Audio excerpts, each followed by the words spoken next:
Shri Swami Samarth. Hi everyone, welcome back to my channel. चला तर मग जवळपास चुलीवर सर्व काही स्वयंपाक झालाच होता. आमच्या भैयांनी हे सर्व काही प्लॅन केलं बरं का. आज आमच्या देवांचा बड्डे होता आणि माझ्या भैयाचं कसं असते, घरात कोणताही कार्यक्रम असो तो स्वतःच हाताने वरण भात किंवा जो जो काही स्वयंपाक असेल तो स्वतःच हाताने करायचा प्रयत्न करतो. म्हणजे याच्यातून लेकरंही चांगलं शिकतात की प्रत्येक गोष्ट एन्जॉय केली जाते.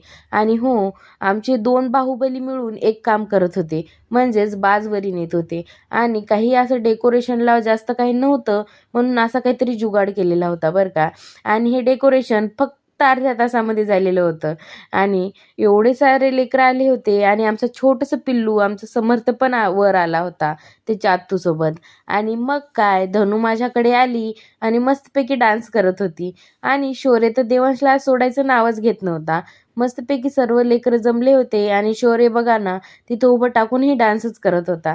एक एक करून सर्वांनी देवांशला ओवाळून घेतलं आणि आमच्या देवांचं सर्व काही लक्ष त्या केकवरच्या चॉकलेटवरच होतं. मस्तपैकी आम्ही इकडं ओवाळत होतो आणि तो चॉकलेट खात होता बरं का. त्याचे असे क्यूटसे नखरे बघून मला तर माझ्याच बालपणीची आठवण आली. माझे पप्पा पण माझ्या प्रत्येक एक बर्थडे सेलिब्रेट करत होते आणि मला असा केकचं पीस भेटलेलं. शौर्याचे पप्पा माझ्या आवडीचाच पार्टी घेऊन पळाले आणि मला डान्स पण करून दाखवत होते की मी तुझा केक घेतला म्हणून. पण असो, नंतर आम्ही जेवायला बसलो तर जेवण एवढं मस्त झालेलं होतं. आणि हो, तुम्हाला जर का माझा व्हिडिओ आवडला असेल तर प्लीज माझ्या चॅनलला लाईक, शेअर, सबस्क्राईब करायला विसरू नका. मग काय, नंतर झाला फेवरेट पार्ट सुरू, म्हणजेच डान्स. शौर्याचे पप्पा तर पहिले खूप लाजत होते, डान्स करतच नव्हते. डान्स करतानाही मोबाईल पाहत होते. मग काय, नंतर नंतर खुलले आणि मस्तपैकी डान्स करायला लागले. आणि त्यात हे 2 चिल्ले-पिल्ले पण आमची साथ देत होते.